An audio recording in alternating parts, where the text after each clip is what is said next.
एसो पंचनमकर सवपावपणासण मंगलाणं च सवेसिं पठमं होई मंगलम।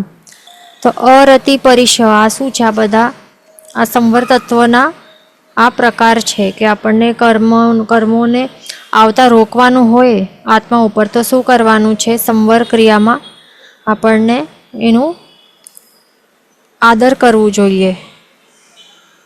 तो आ शुं छे? अरति परिषद। अरति आ शब्दनो मीनिंग शुं छे? उद्वेग भाव, એટલે અણગમો કે ન ગમતો હોય એવું ઉદ્વેગ થાય, કાંઈ એવું એવા ટાઈપનું કોઈ પણ એવું સર્કમસ્ટાન્સીસ કે કોઈ આ થાય કે જેના કારણે દુઃખ થાય। ઉદ્વેગ એટલે કે દુઃખ આવે કોઈ પણ ટાઈપના, આપણને દુઃખના ભાવ થાય તો એને કહેવાય અરતિ થવું। તો જ્યારે પણ અહીંયા શું કહે છે સાધુઓ માટે, साधु माटे अहींया कहे छे पण आपणने आपणा माटे समजवानुं छे के कोई पण कांई पण कार्य होय तो पछी अरति जेवा सर्कमस्टान्सीस आवे तो ए वखते आपणने धर्म छे, जेनुं वचन छे एना उपर उद्वेग भाव नहीं करवो जोईए, ध्यान राखवानुं। आपणने त्यारे शुं करवानुं? दुखी थवानुं नहीं, पण जे पण जीन वचन छे एना उपर श्रद्धा राखीने एने धर्मने पकड़ीने चालू तो शुं थाय के ए जे पण दुख छे ए दुखनुं कारण छे कर्म, तो ए बधो नाश थई जाय। एवी रीते करवानुं। एटले ए जे सहन करवानुं होय एवा सिच्युएशन्स आवे तो त्यारे जे सहन करवानुं होय तो एने कहेवाय छे अरति परिश।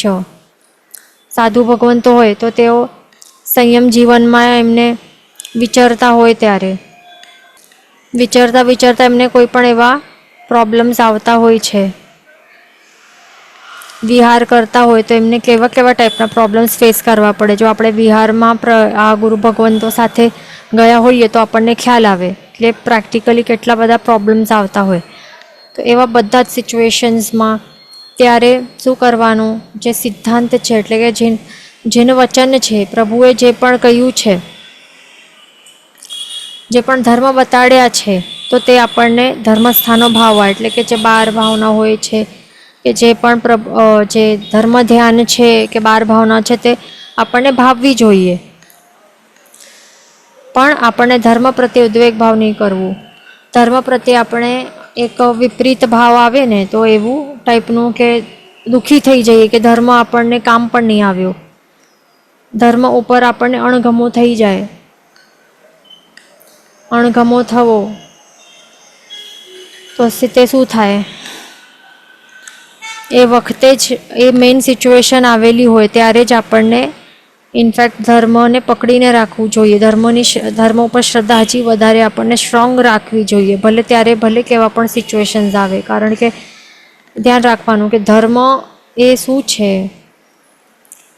धर्म जे छे धर्मानुष्ठानो छे ते इंद्रियोना संतोष माटे नथी, परंतु इंद्रियोने अने आत्माना दमन माटे छे। तेथी उद्वेग न पामवो ते अरति परिशने जय कर्यो कहेवाय। एटले के शुं के जे पण धर्म छे आपणने शुं लागे के धर्म आपणे करीए तो ए शा माटे आपणने करवानुं मन थाय? धर्म फर्स्ट ऑफ ऑल धर्म जे वस्तु छे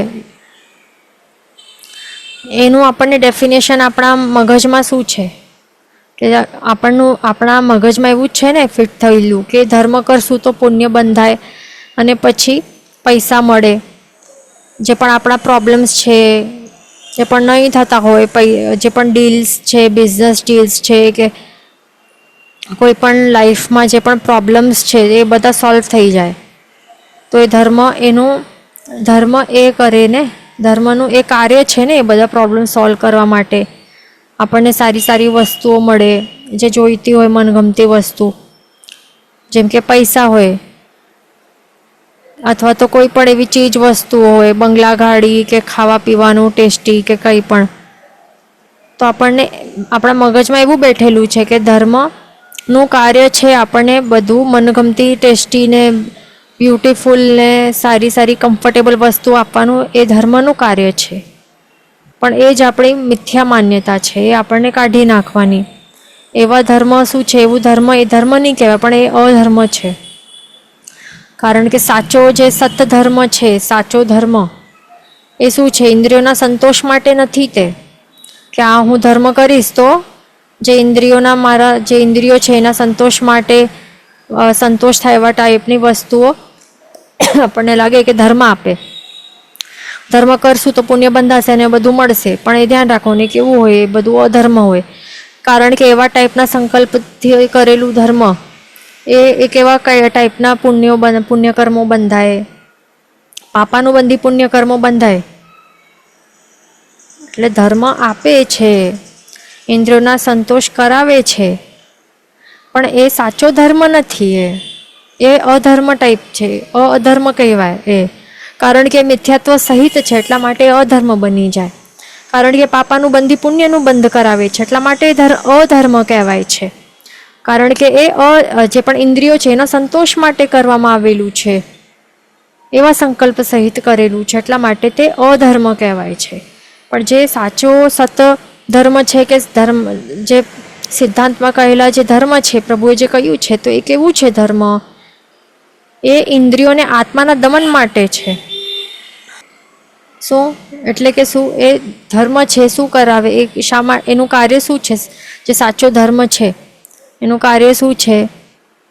કે એ જે પણ ઇન્દ્રિયો છે, ઇન્દ્રિયોને ઇન્દ્રિયો જે છે ને એ આપણી નથી, એ પર વસ્તુ છે, પૂતગલ છે. એ આપણને ધ્યાનમાં આવવું જોઈએ. એવો ટાઈપનું ધર્મ આપણે કરીએ અને આપણને એવું સેલ્ફ રિયલાઇઝેશન થાય કે આ શું છે? આત્મા અલગ છે, ઇન્દ્રિય અલગ છે. આપણે આત્મા છીએ અને ઇન્દ્રિયો શું છે? એ પર છે. અને એ કર્મ બંધાવવા માટે એવી રીતે એના જે વિષયો છે એ કર્મ બંધના કારણ બને છે, આલંબન બને છે. એટલા માટે જે માંગે છે ઇન્દ્રિયો, તો એને આપવું ન જોઈએ. અને એ પણ ધર્મનું યુઝ કરીને ઇન્દ્રિયોને પોષણ ઇન્દ્રિયોનો સંતોષ કરવા માટે એ ધર્મનું મિસયુઝ કરવું, એ તો આપણાથી કરાય જ નહીં. ખાસ ધ્યાન રાખવાનું. એટલે આત્માના કલ્યાણ માટે ધર્મ શું છે? ધર્માનુષ્ઠાનો જે પણ છે, જે પણ અલગ અલગ ધર્માનુષ્ઠાનો હોય, સામયિક કે પૂજા કે જે પણ નવાણું યાત્રા કે કોઈ પણ ધર્માનુષ્ઠાનો, એ બધા જ આત્માના ઇન્દ્રિયોના અને આત્માના દમન માટે છે. એટલા માટે એ શું કરે?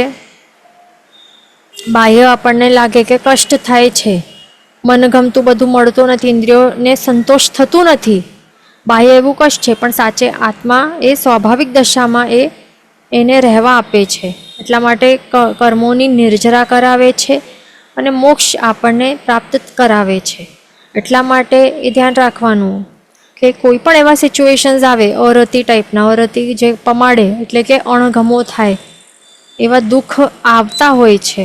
ઉદ્વેગ ભાવ એટલે કે દુઃખનો ભાવ, દુઃખ કરાવતા હોય છે. એવા ટાઈપના કોઈ પણ સિચ્યુએશન્સ આવતા હોય છે, તો ત્યારે આપણને ધર્મ આટલું કર્યું છે એ તે ધર્મ પ્રત્યે આપણને એવું ઉદ્વેગ ભાવ આપણને નહીં કરવું જોઈએ, દુઃખ આપણને થવું ન જોઈએ.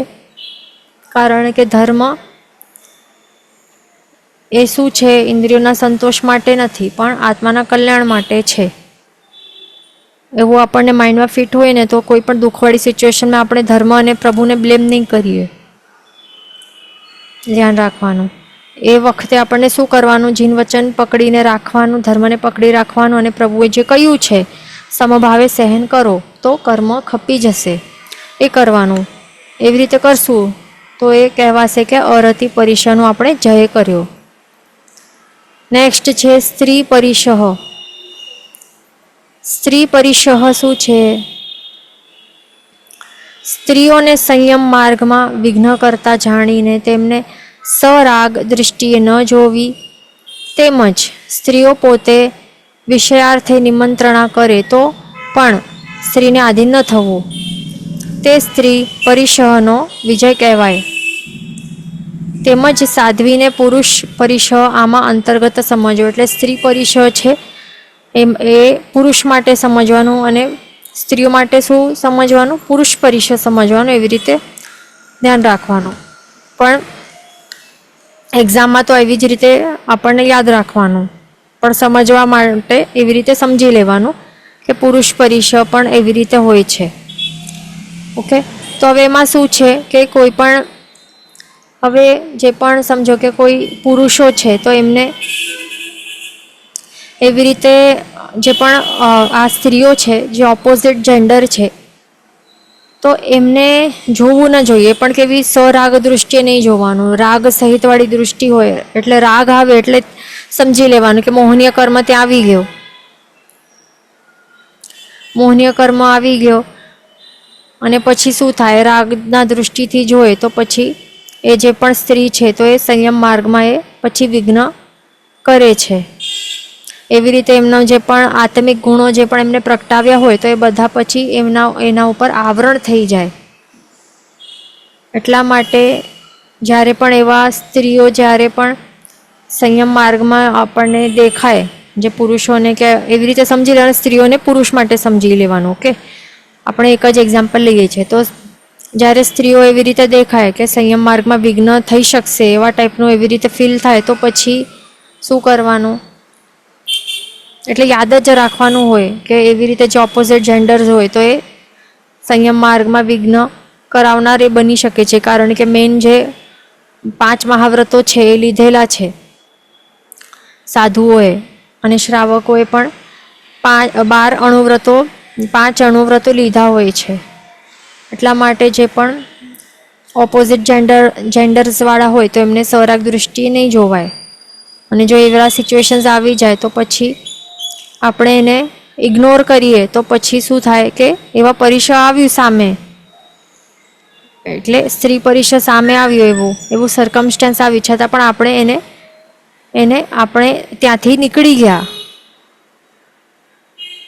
આપણે એને ઇગ્નોર કરીને આગળ નીકળી ગયા. એટલે શું થયું કે આપણે જે સ્ત્રી પરિસર આવ્યું હતું તો એ આપણે સહન કરીને આપણે પાસ થઈ ગયા, નીકળી ગયા એ કહેવાશે.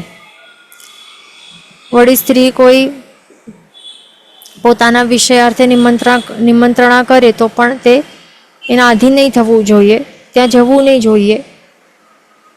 અને શું કરવાનું, પોતાના જ એટલે ત્યાંથી પછી નીકળી જવું, એ અવોઇડ કરવું, એ ધ્યાન રાખવાનું. તો પછી શું થાય કે એવો ટાઈપનું સિચ્યુએશન સામેથી આવતી હતી છતાં પણ એ સહન કરી ત્યાં એવા ટાઈપનું, એટલે એક ટેમ્પટેશન ટાઈપનું સામેથી એવું આવતું હતું. આ કેવું પરિસર છે, એ કંઈ દુઃખવાળું પરિસર નથી, પણ એ કેવું છે ઇન્દ્રિયોને સુખ આપે એવા ટાઈપનું પરિસર છે.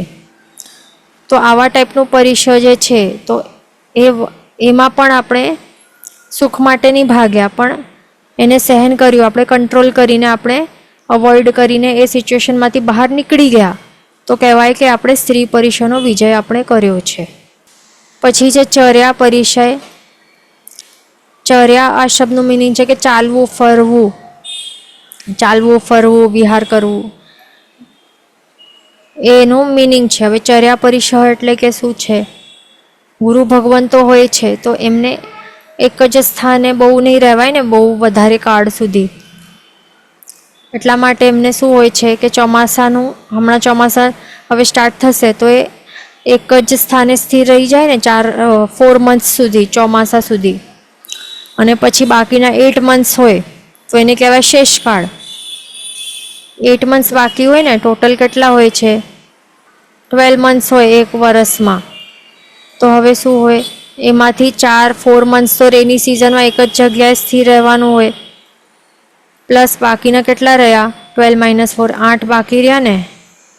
તો 8 મંથ્સ છે એને શું કહેવાય, આટલા બાકીના સમયને શેષકાળ કહેવાય છે. તો આ શેષકાળમાં શું, કેવી રીતે વિહાર કરવાનો, 8 મહિનામાં એક મંથ 1 મંથ એક જગ્યાએ સ્થિર રહેવાનું અને પછી વિહાર કરવાનો, એવી રીતે હોય. અને 4 મંથ સુધી જ્યારે વર્ષાકાલ હોય, ચોમાસું રેની સિઝન હોય તો ત્યારે એક જ જગ્યાએ સ્થિર રહેવાનું હોય 4 મહિના સુધી. ઠીક છે. અને પછી બાકીના શેષકાળમાં 8 મંથ્સ હોય છે. તો એક 1 કરીએ આપણે, 1 મહિના સુધી એક જગ્યાએ સ્થિર રહ્યા, પછી વિહાર કર્યું, પછી બીજી જગ્યા, પછી ત્રીજી, પછી ચોથી, પછી 5મી, પછી 6th, પછી 7th, પછી 8. તો એવી રીતે જે શેષકાળ છે આ 8 મંથ્સનું શેષકાળ છે. એમાં દરેક એક જગ્યા એક મહિના સુધી ત્યાં સ્થિર રહે ઉપાશ્રયોમાં, એરિયાઝના ઉપાશ્રયોમાં, અને પછી વિહાર કરે. તો એવી રીતે ટોટલ કેટલું થાય છે ને નવકલ્પી વિહાર કહેવાય છે. એટલે આ કેટલા થયા વિહાર? 8 વિહાર થયા પ્લસ અહીંયા 1 અહીંયા, એટલે 8 + 1 કેટલું થાય છે 9. એને કહેવાય છે નવકલ્પી વિહાર. એને કે શું કહેવાય છે? માસકલ્પ કહેવાય છે.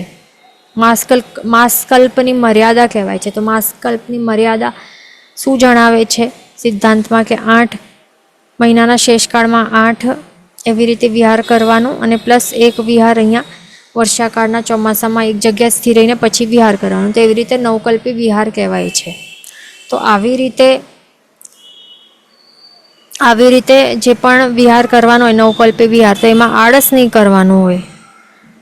આળસ કરીને એક જ જગ્યા કે નહીં અહીંયા જ ગમે છે, અહીંયા બધું કમ્ફર્ટેબલ છે, હવે બધા લોકો જાણીતા થઈ ગયા છે અને સ્પેસ પણ એકદમ કમ્ફર્ટેબલ છે રહેવાનું ને બધું, ગોચરી પાણી બહુ સરસ છે, તો એ નહીં કરાય. પણ ત્યાંથી શું કરવાનું હોય? નીકળી જવાનું હોય. જે આ મિનિમમ કહેવાય. એનાથી વધારે વિહાર કરી શકાય છે. એટલે જે અહીંયા એક મંથ્સ કહ્યું છે, એક મંથનું કહ્યું છે, તો એ જરૂરી નથી કે આખો 1 મહિના સુધી રહેવાનું જોઈએ. એમને જો બીજે ક્યાં આગળ સમજો કે ક્યાંક દેરાસરમાં પ્રતિષ્ઠા થવાની હોય કે કંઈક એવું હોય તો આગળ જવાનું હોય, તો પછી બે દિવસના અહીંયા એક પોઈન્ટ એ પોઈન્ટ છે અને એ બી પોઈન્ટ છે, તો A to B પહોંચવાનું હોય તો એના માટે જેવી રીતે એમને ફાવે કે એક દિવસનું રોકાણ કરે કે બે દિવસ, કે એમના ઉપર છે કે એક જ મહિનાનું રોકાણ કરીને આગળ વધતા જાય, તો એ એમના ઉપર છે. જેવી રીતે એમને ગુરુની આજ્ઞા એમને જેવી રીતે મળેલી હોય એવી રીતે એ કરી શકતા હોય. ધ્યાન રાખવાનું. પણ હવે આપણને લાગે કે અરે કેટલાક તો સ્થિરવાસી છે, એ તો કેટલા મહિના એક જ જગ્યાએ રહેતા હોય, તો ત્યાં પછી ત્યાં એમને ઝઘડા કરવા કે કાઢી નાખવા માટે જવું નહીં જોઈએ. ખાસ ધ્યાન રાખવાનું. બધા એમાં આ કાંઈ રૂલ નથી. જેવી રીતે આપણામાં શું છે, આપણામાં પણ ઉત્સર્ગ છે અને અપવાદ માર્ગ પણ છે ને આપણામાં, તો એ આપણને વિવેક નહીં હોય તો આપણને એમાં પછી એટલે શું કે ઓવર સ્માર્ટ નહીં બનવું જોઈએ. ખાસ ધ્યાન રાખવાનું કે પછી ત્યાં જઈને કે આટલા સમય સુધી આપ અહીંયા રોકેલા છો, કોઈ સાધુજી ભગવાનને એવી રીતે ઝઘડા કરીને પછી કાઢી નહીં મૂકવાનું કે આટલું છે તો પછી હવે ક્યારે વિહાર છે, હવે 1 મહિનું થઈ ગયું છે, હવે 2 મહિના થઈ ગયા છે, હવે વિહાર ક્યારે કરશો, એ બધો કરાય નહીં આપણાથી. ખાસ ધ્યાન રાખવાનું. એમને જેવી રીતે ગુરુની આજ્ઞા હોય અથવા તો કોઈ કાર્ય તે માટે રોકવું પડતું હોય, અથવા તો જે શારીરિક બીમારી હોય કે કોઈ પણ એવી અવસ્થા હોય તો એમને જો રોકવું પડે એક્સ્ટ્રા, તો આપણને ઝઘડા કરવા નહીં જવાનું.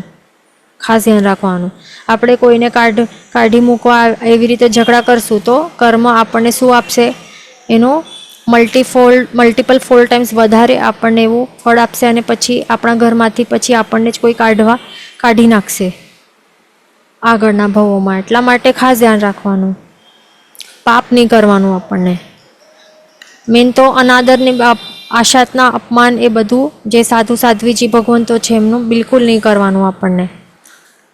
ઓકે, તો એવી રીતે મેન શું છે અહીંયા શું કહે છે કે એવી રીતે વિહાર કરવાનો હોય પણ તેમાં આળસ નહીં કરવાનું. હવે કોઈ બીજો કારણ સહિત જો રોકવું પડે તો એ રોકી શકે છે, એ ધ્યાન રાખવાનું. તો એવી રીતે આળસ નહીં કરે અને આળસ નહીં કરે અને એવી રીતે નવકલ્પી વિહાર એ બધું ફોલો કરે, તો પછી એને શું કહેવાય કે ચર્યા પરિશ્રયનો એમણે વિજય કર્યું એ કહેવાય છે. કે જે પણ ચાલવાનું એટલે વિહાર અહીંયાથી ત્યાં એક જગ્યાથી બીજી અલગ જગ્યામાં ટ્રાન્સફર થવું, ત્યાં એડજસ્ટ થવું, એટલે જે પણ વિહાર સમય વચ્ચે જે પણ પ્રોબ્લેમ આવતા હોય બધું સિચ્યુએશન અને જે પણ છે સિચ્યુએશન્સ એ બધું ફેસ કરીને આગળ ચાલતા જવાનું, ક્યારે રોકવાનું નહીં. આખી લાઈફ એવી જ રીતે હોય ને, ચાલતા જ હોય, ક્યાં પણ સ્થિર હોય જ નહીં. તો એવા ટાઈપનું જીવનમાં જે પણ તકલીફ આવતી હોય એ બધું સહન કરવી, એને જ કહેવાય છે કે ચર્યા પરિશ્રયનો એમણે વિજય કરે છે. એવી રીતે હોય, એ ધ્યાન રાખવાનું. અહીંયા ક્વેશ્ચન છે કે હમણાં ચાતુર્માસ સ્થાન પર પહોંચવા 7 કે 8 કે 10 સળંગ 7, 8, 10 દિવસ સળંગ વિહાર કરતા હોય છે, તો તે એક વિહાર સમજવાનું નહીં. એટલે કે એક જગ્યામાં સ્થિર રહે, પછી વિહાર કરે, પછી બીજા જગ્યામાં સ્થિર રહે, પછી કેટલા દિવસો એટલા વિહાર એડ થઈ જાય. ચાતુર્માસ માટે A to B સુધી એમને વિહાર કરવાનું હોય તો એમાં જેટલા પણ વિહાર કરી શકે છે, 10 વિહાર, 20 વિહાર, 50 વિહાર, જે પણ. હવે આગળ નેક્સ્ટ છે 10મું પરિસહ છે નૈષેધિકી પરિસહ. નૈષેધિકી પરિસહ એટલે કે શું? શૂન્ય ગૃહ એટલે કે જે ખાલી ઘર હોય ને, ખાલી ઘર જે અબેન્ડન્ડ હોય છે, કે ક્યાં ઘણા વર્ષો સુધી કોઈ રહેતો જ નહીં હોય, પછી સ્મશાન ભૂમિ હોય, સર્પબિલની બાજુમાં, સર્પબિલની અંદર નહીં પણ સર્પબિલ હોય તેની બાજુમાં, પછી સિંહની ગુફામાં કે એના બાજુમાં, એવા સ્થાનોમાં રહેવું અને ત્યાં પ્રાપ્ત થતા ઉપસર્ગોથી ચલાયમાન ન થવું, એને કહેવાય છે નૈષેધિકી પરિસહ. આ એક એનું મિનિંગ છે, અને બીજું મિનિંગ આગળ છે તે પછી જોઈ લઈએ. પહેલાં શું કહે છે કે એવા ખાલી જગ્યા હોય ને, શૂન્ય ઘર હોય કે સ્મશાન ટાઈપનું હોય એરિયા, તો એ કેવું હોય, ત્યાં એવું પોસિબિલિટીઝ રહેલી હોય કે જે દેવદેવીઓ વાસ કરતા હોય છે. શૂન્ય ગૃહ બહુ વધારે વર્ષો સુધી કોઈ ઘર ખાલી પડેલું હોય ને, તો એ આપણને આપણા માટે કહેતા હોય કે પરચેઝ નહીં કરવું જોઈએ, કારણ કે ઘણી વધારે પોસિબિલિટીઝ રહેલી હોય કે ત્યાં કોઈ દેવ કે દેવીનું વાસ ત્યાં પછી તેઓ વાસ કરવા માટે આવી જાય. તેઓ જોઈએ ને કે ખાલી ઘર છે તો પછી ત્યાં રહેવા માટે આવી જતા હોય, અને પછી આપણે જો રહેવા જઈએ તો પછી શું થાય, એ કાંઈ ને કાંઈ ઉપસર્ગ આપે, કાઢે, સો દેટ આપણે એ જગ્યા છોડીને પછી નીકળી જાય, અથવા તો કાંઈ ને કાંઈ તકલીફ બહુ વધારે થાય. તો એવા ટાઈપનું શૂન્ય ગ્રહ હોય કે સ્મશાન હોય, ત્યાં પણ શું હોય, સ્મશાનમાં બધા એક એવી હોય ભૂમિ, એના કારણે ત્યાં એવા જે દેવદેવીઓ હોય એવા ટાઈપના એ ત્યાં અટ્રેક્ટ થતા હોય છે. તો એવા ટાઈપની ભૂમિમાં ત્યાં રહેવાનું, તો ત્યાં પછી કેવા ઉપસર્ગો આવતા હોય છે, છતાં પણ ત્યાં એ બધું સહન કરવાનું અને ચલાયમાન નહીં થવું, એને કહેવાય નૈષેધિકી પરિસહ. સર્પબિલ હોય કે સિંહ ગુફા હોય કે એવા ટાઈપના તિર્યંચો અથવા તો દેવતાઓ દ્વારા કે બીજા મનુષ્યો દ્વારા, આ શું છે, તિર્યંચોનું અહીંયા પર ઉપસર્ગ છે અને અહીંયા દેવદેવીઓનો ઉપસર્ગ છે. તો દેવદેવી કે તિર્યંચો દ્વારા ઉપસર્ગ થતા હોય છે એવા ટાઈપના સ્થાનોમાં ત્યાં રહેવું, કે ત્યાં કેવું ડર લાગે અને તેઓ કંઈ ને કંઈ કરવા આવી જાય, તકલીફ ઉપસર્ગો આપે કંઈક ને કંઈ પ્રકારના, એ બધું સહન કરવાનું, છતાં પણ સંભાવે રહેવાનું, ચલાયમાન નહીં થવું. એ કેટલું ડિફિકલ્ટ કહેવાય ને. જો એ આપણે સહન કરી શકીએ તો એ કહેવાય નૈષેધિકી પરિસહ, આપણે એનું સેવન કર્યું. અથવા તો હવે બીજી રીતે શું કહે છે, બીજી રીતે કહે છે કે સ્ત્રી, પશુ, નપુંસક આદિ રહિત અને સંયમના નિર્વાહ યોગ્ય સ્થાનમાં રહેવું, તેને પણ નૈષેધિકી પરિસહ કહેવાય છે. એટલે કે શું, હવે આ પુરુષો માટે સમજવાનું કે સ્ત્રી, પશુ, નપુંસક આદિ, અને સ્ત્રી માટે શું સમજવાનું, પુરુષ, પશુ અને નપુંસક આદિ, એ સમજવાનું, ઓપોઝિટ સમજવાનું. ઓકે. તો જ્યાં એવા લાગતું હોય કે એવા એરિયામાં એવા ટાઈપના રહેતા હોય તો ત્યાં રહેવું નહીં જોઈએ. એટલે કેવા સ્થાનમાં રહેવું જોઈએ, સ્ત્રી, પશુ એટલે કે તિર્યંચો અને નપુંસક, તો એ બધા હોય છે, તો એ બધા રહિત એટલે કે જ્યાં આ બધા ટાઈપના આ જીવો નહીં રહેતા હોય, તો એવા સ્થાને પુરુષોને રહેવાનું, અને ઓપોઝિટ ફોર સ્ત્રી. ઓકે. એ શા માટે? કારણ કે આ બધા જે પણ છે તો એમના જે પણ પશુ કે નપુંસકો હોય તો એ બધા કામ વાસનાવાળા હોય અને જેવા તેવા રહેતા હોય જેમ તેમ. સ્ત્રીઓ પણ એ રાગના કારણ બની શકે છે. એટલા માટે એવા ટાઈપના જીવો હોય છે એમનાથી એ જ્યાં નહીં હોય તો ત્યાં રહેવું જોઈએ. બરાબર. અરે પુરુષો માટે છે એટલે કે અહીંયા શું કહે છે કે સાધુ ભગવંતોને સંયમ નિર્વાહ કરવાનું હોય છે. તેમના માટે આ બધું શું વિઘ્નકારક બની શકે છે સંયમ માટે, સંયમ યાત્રા માટે. અને સંયમ નિર્વાહ યોગ્ય સ્થાનમાં રહેવું જ્યાં સંયમ નિર્વાહ થઈ શકે, સંયમ નિર્વાહમાં કોઈ અડચણ નહીં આવે, એમનું સંયમ જે છે, જે ચારિત્રનું એમને જે ફોલો કરવાનું એટલે કે શું 5 મહાવ્રત મેન એ ભંગ નહીં થાય એવા ટાઈપના શું કહેવાય કે જ્યાં પણ 5 મહાવ્રતોનું ભંગ નહીં થાય એવા ટાઈપના એરિયામાં રહેવાનું, એવા યોગ્ય સ્થાનમાં રહેવાનું. પ્લસ ગોચરી પ્રોપર થાય, આહાર એટલે કે આહાર અને નિહાર એટલે કે પરઠવાનું પણ અને ગોચરી પણ એ પ્રોપર વ્યવસ્થા હોય તો સંયમ નિર્વાહ એકદમ શુદ્ધ રીતે થઈ શકે ને. જેટલું શુદ્ધ સંયમનું પાલન કરશે એટલું પુણ્યનું બંધ થઈ શકે છે. ઘણી બધી કર્મોની નિર્જરા થઈ શકે છે અને આત્મકલ્યાણ જલ્દીથી થઈ શકે છે ને એટલા માટે કહે છે. ઓકે, અહીંયા શું કહે છે, અહીંયા બંનેમાં આપણને ઓપોઝિટ લાગે છે કે અહીંયા શું કહે છે કે અહીંયા તિર્યંચો છે,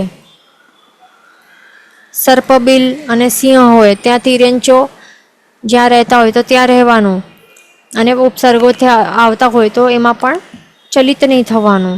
તો એ પણ નૈષ્ઠિક પરિષદ છે. પણ અહીંયા શું કહે છે કે પશુ વગેરે આ બધા જ્યાં નહીં હોય તો ત્યાં રહેવાનું, એને પણ નૈષ્ઠિક પરિષદ કહેવાય છે. તો હવે બંનેના પર્સ્પેક્ટિવ્સ અલગ છે, બંનેના મિનિંગ અને પર્સ્પેક્ટિવ્સ અલગ છે. કેવી રીતે કે અહીંયા જે પણ એવા મેન તો એ ધ્યાન રાખવાનું કે અહીંયા સર્પબિલને સિંહ ગુફા તો એ જલ્દીથી આજ્ઞા નહીં મળે ત્યાં જવા માટે. ગુરુ ભગવાન તો સ્થૂલીભદ્રજી એમની સ્ટોરી ખ્યાલ છે ને, તો એ આજ્ઞા જો આપતા હોય ગુરુ ભગવંત પોતાના જે ગુરુ છે એ આપે આજ્ઞા તો જે જઈ શકે છે, નહીં તો એ જલ્દીથી આવા સ્થાનોમાં હમણાંના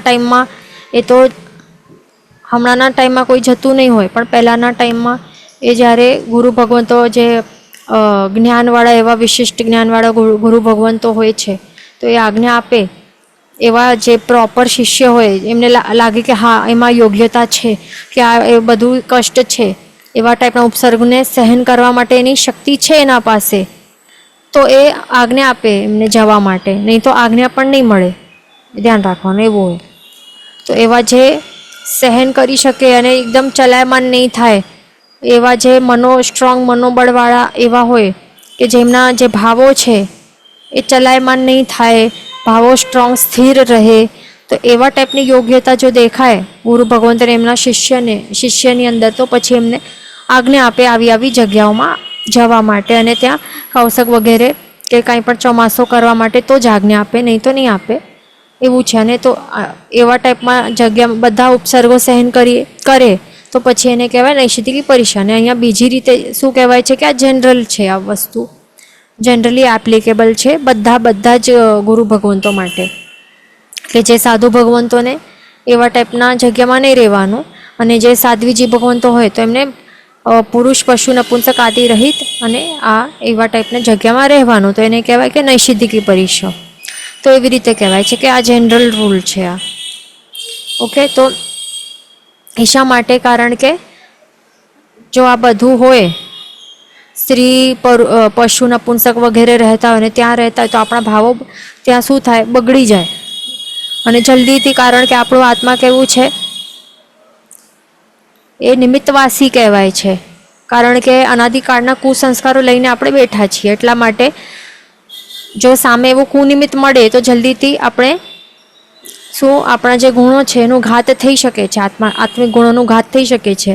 અને સંયમનું નિર્વાહ ઇઝીલી થવું એ આટલું પોસિબલ નહીં હોય. 5 મહાવ્રતનું રક્ષણ કરવાનું, આપણા આત્માના ગુણોનું રક્ષણ કરવાનું, તે બહુ જ ઇમ્પોર્ટન્ટ વસ્તુ છે. જો આપણે નહીં કરીએ, એવી જગ્યામાં રહીને આપણે જઈએ કે નહીં હું તો આ બધું સહન કરી લઈશ, મને કાંઈ નહીં થાય, હું તો બહુ સ્ટ્રોંગ છું, પણ ધ્યાન રાખવાનું કે મનોબળ આપણું કેટલું હમણાં શું છે, છઠ્ઠું સંગણ છે અને નબળામાં નબળું મનોબળ પણ નબળું છે. એટલા માટે જલ્દીથી આપણે જે નિમિત્તવાસી આત્મા છે તો એ કુનિમિત્ત મળતા જ એ સ્લીપ થઈ શકે છે એવું છે. એટલા માટે એનાથી દૂર જ રહેવાનું જરૂરી છે. બરાબર. જેમ કે આ માઉન્ટેન હોય તો ચડવું કેટલું ડિફિકલ્ટ હોય. પાથ સેમ છે, એ સ્ટેપ્સ છે ને, અથવા તો બિલ્ડિંગના સ્ટેપ્સ સમજી લો, પોતપોતાના બિલ્ડિંગના સ્ટેપ્સ, એ સ્ટેપ્સ ચડવું કેટલું ડિફિકલ્ટ છે. અને એ સ્ટેપ્સ તો સેમ છે, ઉતરવાના સેમ છે ને. જે સીડી ઉપર જાય છે એ સીડી નીચે આવે છે. ચડવું કેટલું ડિફિકલ્ટ લાગે, પણ એ જ સ્ટેપ્સથી નીચે ઉતરવું સડસડાટ આપણે ઉતરી જઈએ ને, તો એવું જ હોય છે કે આત્મિક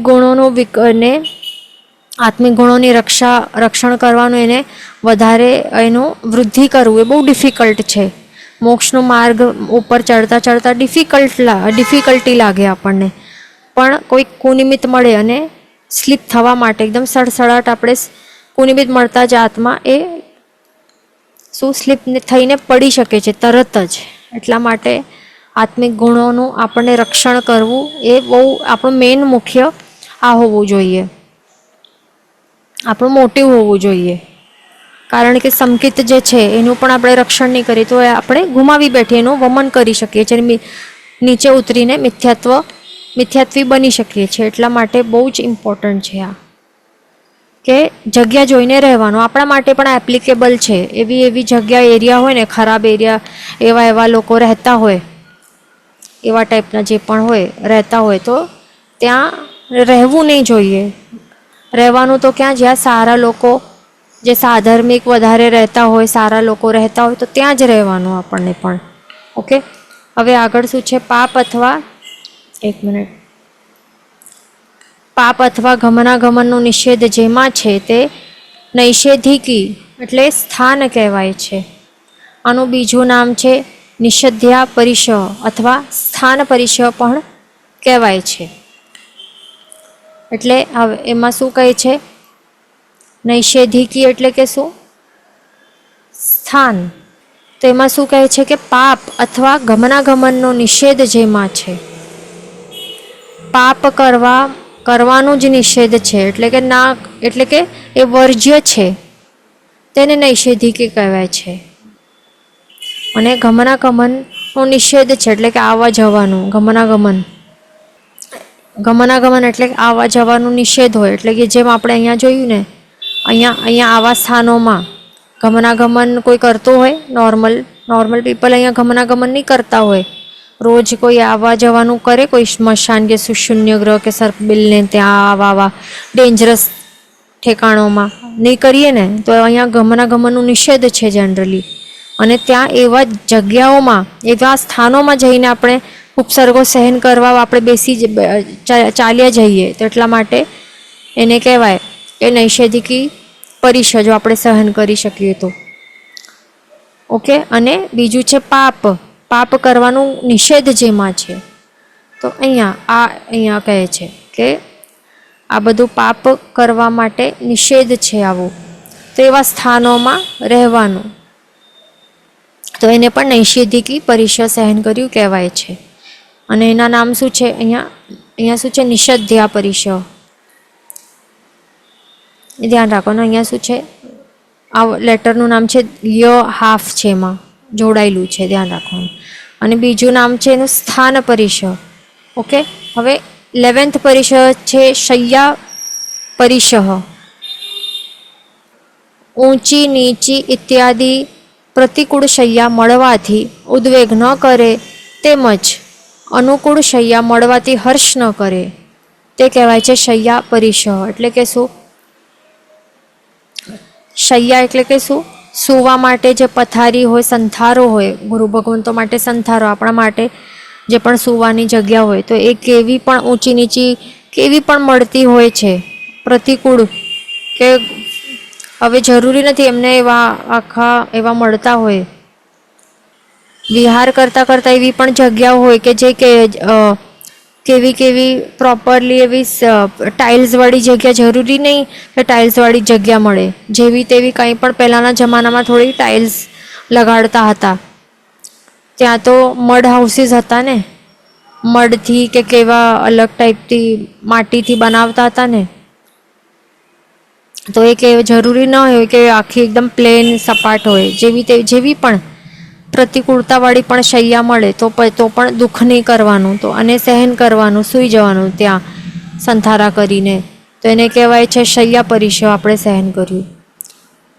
અને તેવી જ રીતે અહીંયા બીજું શું કહે છે કે અનુકૂળ શૈયા પણ મળે તો એમાં હર્ષ નહીં કરવો, કે અરે હાશ હવે બહુ એવી રીતે હાશકારો થાય કે હવે સોફ્ટ એવું બેડ મળ્યું છે, હવે કેટલું સરસ સૂવા મળશે, તો હર્ષ નહીં કરવાનું. અનુકૂળ મળી જાય તો પણ હર્ષ નહીં કરવાનું, અને પ્રતિકૂળ મળે તો દુઃખી નહીં થવાનું, આ એવો નહીં કરવાનું. એટલે જેવું પણ મળે એમાં સમભાવ રાખવાનો, એ મેઇન છે. તો એને કહેવાય શૈયા પરિશહ. પછી 12 છે આક્રોશ પરિશહ. મુનિનો કોઈ અજ્ઞાની મનુષ્ય તિરસ્કાર કરે તો મુનિ તે તિરસ્કાર કરનાર પ્રત્યે દ્વેષ ન કરે, પરંતુ તેને ઉપકારી માને, તે આક્રોશ પરિશહ જીત્યો કહેવાય છે. એટલે એમાં શું કહે છે કે આક્રોશ નહીં કરવાનો. આક્રોશ થાય, આપણને આક્રોશ આવી જાય એવા ટાઈપની સિચ્યુએશન ત્યાં ક્રિએટ થાય, નિર્માણ થાય, છતાં પણ આપણે જો આક્રોશ નહીં કરીએ, આપણે શું કરીએ, કંટ્રોલ કરીએ વખતે, સમભાવ રાખીએ એ વખતે, તો કહેવાય કે આક્રોશ આવતો તો પણ નહીં કર્યો. આક્રોશ આવા જેવી સિચ્યુએશન હતી તો પણ આપણે નહીં કર્યો, તો એ કહેવાય કે આક્રોશ પરિશહ આપણે સહન કર્યું. એટલે કે સમજો કોઈ મુનિ ભગવંતો હોય તો એમને કોઈ એવા અજ્ઞાની મનુષ્ય હોય તો એ જ તિરસ્કાર કરી શકે ને, ડિસરિસ્પેક્ટ કરે કે કોઈ પણ જેવા તેવી રીતે બિહેવિયર રાખે, તું તડાક કરે, કેવા પણ જેવા હમણાં પણ એવા હોય છે, એવા મનુષ્ય હમણાં પણ છે એવા, તો એ કરતા હોય છે, જેમ તેમ બિહેવ કરે, તો એ વખતે પણ સામેવાળા ઉપર દ્વેષ નહીં કરે, પણ દ્વેષભાવ નહીં કરે, ન આક્રોશ કરે, ન ક્રોધ કરે, બટ ઇનફેક્ટ શું કરે મુનિ ભગવંતો કે એને ઉપકારી માને, કારણ કે આ નિમિત્ત જે મળ્યું છે એ જે પણ એ કરે છે, મને તિરસ્કાર કરે છે, કે જે પણ તકલીફ આપે છે, અપશબ્દો આપે, બોલે છે, કે જેમ તેમ બિહેવ કરે છે, તો એ બધું મારા કર્મોના ઉદય થયું છે એટલા માટે કરે છે, તો હું બધું સહન મને કરવાનું છે. તો એવી રીતે કર્મોની નિર્જરા કરવા માટે એ આલંબન રૂપ માનીને ઉપકારી માને સામેવાળાને, તિરસ્કાર કરનારને, તો કહેવાય કે મુનિ ભગવંતોએ શું કર્યું કે આક્રોશ પરિશહ જીત્યો, એ કહેવાય. આપણા માટે પણ એ જ સમજવાનું, ધ્યાન રાખવાનું. કોઈ પણ એવી સિચ્યુએશન્સમાં આક્રોશ નહીં કરવાનો, પણ શાંત રહેવા માટે પ્રયત્ન કરવાનો દરેક સિચ્યુએશનમાં. 13th છે વધ પરિશહ. હવે કોઈ ગુરુ ભગવંતોને કોઈ અજ્ઞાની પુરુષ દંડ, ચાબુક આદિકથી આકરા પ્રહાર કરે અથવા વધ પણ કરે, તો પણ સ્કંધક સૂરીના ઘાણીમાં પીલાતા 500 શિષ્યોની પેઠે વધ કરનાર ઉપર દ્વેષ ન કરતા ઉલટો મોક્ષ માર્ગમાં મહા ઉપકારી છે એમ માને, અને એવી ભાવના ભાવે કે કોઈ જીવ મને એટલે મારા આત્માને હણી શકતો નથી, પૂતગલરૂપ શરીરને હણે છે. એટલે એમાં શું કહે છે કે હવે સમજો કે કોઈ પણ આપણા માટે પણ સમજવાનું છે, ધ્યાન રાખવાનું.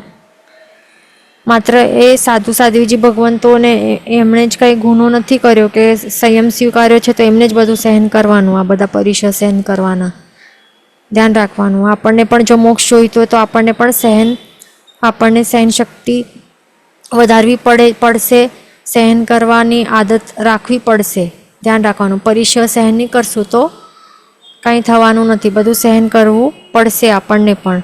એવું નથી કે હા દીક્ષા લીધી છે ને તો બસ એમને સહન કરવાનું બધું, એવું નહીં હોય. એમને જ સહન કરવાનું, આપણને પણ સહન કરવાનું છે, આપણને પણ ખાસ ધ્યાન રાખવાનું.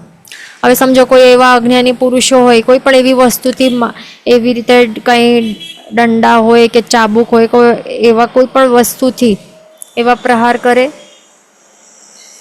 તો પછી શું થાય છે, બહુ તકલીફ થાય, બહુ દુખે, પીડા થાય. તો એ વખતે પણ શું ગુસ્સો આવી જાય ને, દ્વેષભાવ આવી જાય સામેવાળો પણ છતાં પણ એ નહીં કરે, પણ સહન કરે, તો એને કહેવાય વધ પરિશહ સહન કર્યો. વધ પરિશહ, વધનું મિનિંગ થાય છે કે સીધો મારી જ નાખવાનો, વધ કરી નાખવાનો, એટલે કે પ્રાણ જ લઈ લેવાના. તો એવા કોઈ વ્યક્તિઓ એમનો પ્રાણ જ લઈ લે ને તો પણ એ સમભાવ રાખે એ વખતે પણ, તો પછી શું થાય છે, એમને વધ પરીક્ષ એમણે જીતો એ કહેવાય છે. અને એ વધ પરીક્ષ સહેતા સહેતા કેટલા મુનિ ભગવંતો આપણા શાસ્ત્રમાં કેટલા ઉલ્લેખ આવે છે, કેટલા મુનિ ભગવંતોને કેવલ જ્ઞાન પ્રકટ થઈને મોક્ષ મળી ગયું છે. અને જેમણે પણ સહન નહીં કર્યો, ત્યાં એ વખતે ગુસ્સો કર્યો કે એ વખતે એવા કોઈ ટાઈપનો એમના ભાવ જો બગડી ગયા, તો પછી એને શું થાય છે, આવતા ભાવમાં તિરંજમાં એ થઈ શકે છે, એટલે કે દુર્ગતિ મળી શકે છે. એટલે કે મોક્ષ મળી શકતો હતો તો એ નહીં એ મળતો નથી. એટલે આવા ટાઈપનું જો પરીક્ષા આવતું હોય તો એ ત્યારે શું સમજવાનું, જેમ કે અહીંયા છે ને સ્કંધક સૂરીના ઘાણી, સ્કંધક સૂરીના કેટલા શિષ્યો હતા, 500 શિષ્ય હતા, અને એ ઘાણીમાં પીલાતા હતા. તો એ ત્યારે એમના ઉપર શું આવ્યો, તો વધ પરીક્ષા વધનું એ ઉપસર્ગ આવ્યું હતું ને, તો એ પણ સહન કર્યો. એટલા માટે એ કહેવાય કે વધ પરીક્ષા એમને સહન કર્યો. એ બધાએ સહન કર્યો. અને ત્યારે એમણે શું વિચાર્યું કે જે પણ આ ઘાણીમાં એમને પી લે છે, અથવા તો એમના જ માટે નહીં, એવી રીતે જનરલી સમજવાનું કે આપણા ઉપર પણ આવે કે બીજા કોઈ ઉપર પણ આવે, સાધુ ભગવંતો અથવા તો ગૃહસ્થો પણ શ્રાવકો ઉપર આવે, તો એ જ સમજવાનું. એવા ટાઈપનો કોઈ પણ તકલીફ આવે તો એ વખતે આપણને દ્વેષભાવ નહીં કરવાનું, ક્રોધ નહીં કરવાનું, પણ શું સમજવાનું કે જે આ ટાઈપનો વ્યવહાર કરે છે મારા સાથે, જે મારે છે અથવા તો વધ કરવા માટે પ્રયત્ન કરે છે, તો એ મોક્ષ માર્ગમાં મહા ઉપકારી છે. એ એવા ટાઈપનું વિચાર આવવું બહુ જ ડિફિકલ્ટ છે ને, લાગે છે બહુ ડિફિકલ્ટ છે ને. આપણને કોઈ મારે તો આપણને લાગે કે આ તો મોક્ષ માર્ગ માટે મહા ઉપકારી વ્યક્તિ છે મારા માટે, એવું લાગે આપણને, એવું જલ્દીથી નહીં આવે. એટલા માટે આ પ્રેક્ટિસ કરવું પડશે તો આવશે. આ ભાવમાં પ્રેક્ટિસ કરશું તો થઈને તો માંડ નેક્સ્ટ ભાવમાં એ બધું ઇઝીલી થઈ શકશે. આગળના ભાવમાં જો આપણને જલ્દીથી મોક્ષ જોઈતું હશે તો પ્રેક્ટિસ તો આ ભાવ મળ્યું છે ને કરવા માટે. આ એક પ્રેક્ટિસ સેશન મળ્યું છે, એક નાનકડું આપણને પ્રેક્ટિસ કરવા માટે. અહીંયા આ જ ભાવમાં પ્રેક્ટિસ નહીં કરશું તો શું ફાયદો? આ જે પણ ભાવ મળ્યું છે આપણને, આપણા બધાને, તો એ પ્રેક્ટિસ માટે સમજી લેવાનું. કારણ કે મોક્ષ તો મળવાનું નથી, તો એટલીસ્ટ શું કરી શકશું, એટલીસ્ટ પ્રેક્ટિસ તો કરી શકીએ ને. જેટલું થાય સહન શક્તિ આપણામાં વધશે ને, તો એ આપણે આવતા ભાવમાં એ આપણે લઈ જશું. આવતા ભાવમાં પણ એ સમભાવ છે કે સહન શક્તિ છે, એ આવતા ભાવમાં લઈ જશું સાથે, આપણા સાથે. અને પછી થઈ શકે છે કે બધી મોક્ષ માર્ગ માટે જે યોગ્ય સામગ્રી છે મળી જાય, અને એ વખતે એવા ટાઈપનું કાંઈ સિચ્યુએશન તો આપણામાં હશે ને, સહનશક્તિ એ જ કામમાં આવશે. એટલા માટે હમણાંથી પ્રેક્ટિસ કરવાનું કે જે પણ તકલીફ આપે મહા ઉપકારી છે. અને ધ્યાન રાખવાનું કે જે પણ આપણું આત્મા કેવું છે, સાચે કેવું છે, નિશ્ચયથી અમર છે. આપણું આત્મા કેવું છે, નિશ્ચયથી, એટલે કે સાચે એ અમર છે. કોઈ એને મારી થોડી શકે. આત્મા તો કેવું છે, અસ્પર્શી છે ને, વર્ણગંધ રસ સ્પર્શ તો છે નહીં આપણા કોઈ પણ આત્માનું ના હોય. અસ્પર્શી છે પ્લસ અમર છે, ઇમોર્ટલ છે. આત્માને કોઈ મારી શકે નહીં, મારી શકે ને, પોસિબલ જ નથી. તો એ જે સત્ય હકીકત છે નિશ્ચયથી, એ ત્યારે નિશ્ચયમાં જવાનું, એ ભાવના ભાવે નિશ્ચયનું આલંબન લેવાનું કે કોઈ પણ મારા આત્માને તો સ્પર્શી જ નથી શકતું, હણી પણ નથી શકતું. જે ટચ થાય છે, જે હણાઈ રહ્યું છે, એ મને જે મળેલું એ પૂદગલ રૂપી શરીર છે. એ પણ કર્મના કારણે મને મળ્યું છે, તાકે સો દેટ જે પણ મેં પોતે કર્મો કર્યા છે એની સજા મને કેવી રીતે મળી શકશે? એ શરીર દ્વારા જ મળી શકશે ને. તો એવા ટાઈપનું શરીર મળ્યું છે, એ શરીરના કારણે મને તકલીફ મળે છે. તો વી શુડ બ્લેમ ઓન અવર કર્મ, અને શરીર ઉપર બ્લેમ નાખવાનું કે આ શરીરના કારણે તકલીફ થાય છે, કારણ કે મેં કર્મ એવા કર્યા છે એટલા માટે શરીર મળ્યું છે. આ શરીર તો છે જ નહીં મારું સાચે, જે થાય છે એ શરીરને થાય છે. આત્મા તો અસ્પર્શી છે, સામેવાળો વ્યક્તિ તો મારા આત્માને સ્પર્શી પણ શકતો નથી, તો એના ઉપર દ્વેષ ભાવ શા માટે કરવાનો? એ તો મહા ઉપકારી છે, મોક્ષ માર્ગમાં મહા ઉપકારી બને છે. અને સહન કરીશ, સંભાવ રાખીશ તો કેટલી કર્મોની નિર્જરા થશે. એવી રીતે આપણને ત્યારે વિચાર કરવાનો. અને આ શરીર તો હું છું નહીં, હું એટલે કે આત્મા, હું એટલે કોણ? હું આત્મા છું, આ શરીર તો હું નથી. તો એવી રીતે વિચારવાનું આપણને. બીજું એવી રીતે પણ વિચારવાનું કે મારા પોતાના જ આત્મા એવી રીતે લાગે ને કે આ પર્સન મને શા માટે તકલીફ આપે છે, મને શા માટે હણે છે, બીજા કોઈને તો કરતો નથી, મને જોઈને શા માટે એને દ્વેષ આવે છે. એવા ટાઈપનું ફિલિંગ કે થોટ્સ આવે ને ઘણી વખત, તો એ જ સમજવાનું. કારણ કે બીજા કોઈને એ તકલીફ નથી આપતો, કારણ કે બીજા કોઈના તો કર્મ ઉદયમાં નથી, મારા પોતાના કર્મો ઉદયમાં આવ્યા છે. એટલા માટે નિમિત્ત બનીને એને મને જ મારવાનું મન થાય છે. બિકોઝ એ કર્મ એને નચાવે છે. જે આપણા પોતાના કર્મ છે એવા સિચ્યુએશન્સ ક્રિએટ કરે છે કે બીજો કોઈ નિમિત્ત આવીને આપણને એ સજા આપે છે કર્મની. એટલે એવી રીતે આપણને જે સત્ય હકીકત છે તો ત્યારે એ વિચાર કરવાનો એ વખતે.